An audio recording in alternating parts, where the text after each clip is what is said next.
The idea that we're going to send in offensive equipment and have planes and tanks and trains going in with American pilots and American crews, just understand, and don't kid yourself, no matter what you all say, that's called World War III. Okay? Let's get it straight here, guys. Today, I'm announcing that the United States will be sending 31 Abrams tanks to Ukraine. Okay, well, that's awkward now, isn't it? Joining me now, help me make some sense of this, Bryan Dean Wright, whose President's Daily Brief podcast is killing it. Who doesn't want all the news of the day in less than 20 minutes? Very, very proud of you. One, brother. Two, okay, Bryan, is it World War III? It obviously seems like an escalation. At the same time, it doesn't seem like that many tanks, but we are sending tanks. What's going on? Yeah. So here's the bottom line. Last winter and spring, the United States, the CIA, and the Pentagon in particular, assumed that basically any kind of war material going to the Ukrainians could result in some degree of massive response by the Russians. And so we just sort of put our little toes in the water with, very modest amounts of drones and some weaponry, some flak jackets and helmets. But then even with that very modest amount of material, the Russians didn't respond. No real sabotage operations, no, bombing of any, American interests abroad. And so that showed the CIA, or the Pentagon rather, that look, actually we can do a little bit more. Let's keep pressing the red line. Let's see if we can find it. And so that's what we have been doing now for about 10, 11 months. And that's why these tanks are yet the latest addition to this escalatory calculus of, hey, Russia hasn't done anything so far, so let's keep pushing the envelope. Now, we've got some tanks, maybe some planes, but boy, oh boy, isn't that risky? We're throwing the dice on this because we don't know when that red line will be. And the guy that we're trying to push, Vladimir Putin, well, he's got a nuclear arsenal that if we go too far, we can have some very serious problems. So we're playing a big, big game here. Joe Biden was right last winter and spring, and he's just pressing his luck. Okay, we'll deal with the potential problems in a second. Let's deal with something you just said. He hasn't responded yet. He hasn't responded yet. Because I've been waiting for this too. Now, you're much more educated on this stuff than I am, but I was expecting cyber. I was actually expecting more cyber attacks by now because I know the Ruskies do that pretty well. But there hasn't been something significant yet, as you just pointed out. Why do you think that is? I know you can't crawl into Putin's brain, but I've been waiting for it. I haven't seen it yet. Why hasn't it come? Well, I think two things. One, there has been a little bit. We've seen, like, for instance, in Germany, there were some sabotage operations of the rail lines. They're probably Russian. We've seen a little bit in the United States, but you're right, not to the scale that most of us expected. And I think there are probably two reasons for that. First, I think that the NSA probably went in and damaged a lot of the Russians' abilities last January and February. We do have some data to suggest open source, that is to say in the open press, the NSA actually did that. So that's, I think, part of it. The other is that I think Putin is keeping his powder dry on this. I think that he's waiting for the moment to unleash the big guns. And he doesn't think that the risk of when he does that, he could face a degree of reaction and escalatory response by the United States and the West. So he doesn't want to tick us off too much either. So he thinks that he can sort of wrap this war up in Ukraine without exacting a major cost to himself, that blowback for Russia. So that's why I suspect he's being cautious himself. But I'll tell you, these jets and these tanks, I think, are starting to change the calculus for that regime in Moscow. And I think we're about to find a red line, and I don't think we're going to like when we see it.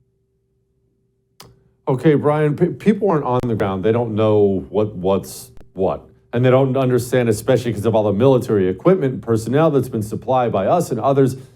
Do you have any sense of handicapping this whole thing? Who's winning? Who's losing? Is Putin just got to ride this out? He's going to win it anyway? Or the Ukrainians got enough of our stuff? They're going to win. What's happening? Yeah, bottom line is this is a war of attrition. I think both sides have enough friends in their corners, as it were. Like if this were a boxing match, I think right now both sides are laying some pretty serious bloody blows on each other, knocking each other to the ground. but they're both still fighting. China is assisting and aiding the Russians, along with others like Saudi Arabia. They're all providing the money that Russia needs, and in some cases, the equipment to keep fighting, like some computer chips we now know are coming from China into Russia to help them with the missiles and so forth that they need to keep throwing and launching at Ukraine. And of course, the Ukrainians, good Lord, they've got our tanks, they've got all kinds of equipment, and they have for many, many months now. So they're still fighting. Manpower, ultimately, the Russians have more of it, but that is to say, Putin's going to have problems conscripting all of those folks. Until then, they've got this paramilitary group called the Wagner Group. They're, I think, 50 to 100,000 former prisoners that they're collecting from around the world, throwing those guys in Ukraine, fighting on behalf of the Russians. So far, this thing's pretty equally nasty. And that's, I think, ultimately why the Biden administration and others are saying, we got to do something to change this, because this sucker is getting real expensive and real dangerous. We got to whip this war in the bud and get it done with. That's why I think you're seeing the tanks and possibly the planes. Okay, let's pause on this for just a moment, because actually that sounds really cool. Horrifying, but kind of cool. You're telling me there's a 50 to 100,000 group of convict mercenaries called the Wagner Group? What? Yeah, it's crazy. So the Wagner Group, of course, is all around the world operating on behalf of the Russian government. And they're defending different interests in different places in the world, and getting Moscow into bed with, say, African regimes fighting in places like Mali and Burkina Faso. So this group, the Wagner Group, is basically opening up prison cells in various parts of the world, to include Russia, hiring these guys, saying, look, we're going to give you your freedom and some money, but you got to go to Ukraine and fight. And yeah, there are tens of thousands of these prisoners that the Russians are now arming and saying, you're cannon fodder, but at least you're not in prison. Fight for us. And a lot of guys are signing up for it. This is absolutely fascinating. Okay, now let's move. I'm not even getting to close to all the things I want, because this stuff is fascinating. Let's move to this red line you were talking about. What is something we can reasonably expect, assuming Putin is going to hit the red line? Are we talking about a cyber attack like we mentioned earlier? Are we talking about New York City glowing in the dark, God forbid? What's something he would do and could do? Well, he does have good cyber capabilities, and I think that you are right to say he can shut down things like our power plants, right? So that's obviously a big problem when your hospitals don't have power, your grocery stores don't have power. He has that ability. Now, we have tried to harden our systems, but that's definitely one thing he could do. You probably have seen some recent attacks at our airports, shutting down towers. He could do something like that as well. The big one is around energy, specifically pipelines. We've seen that in the past as well. So Putin does have an ability to do some pretty nasty stuff if he finally gets to the point where he thinks he's going to lose this war. He can throw a lot at this, to include a demonstration of his nuclear power, launching an nuclear explosion over the Black Sea or somewhere in the Baltic Sea, to just show the world, like, look, if you're going to push me to the point where I lose, we all lose. This ain't going to just be me that goes down.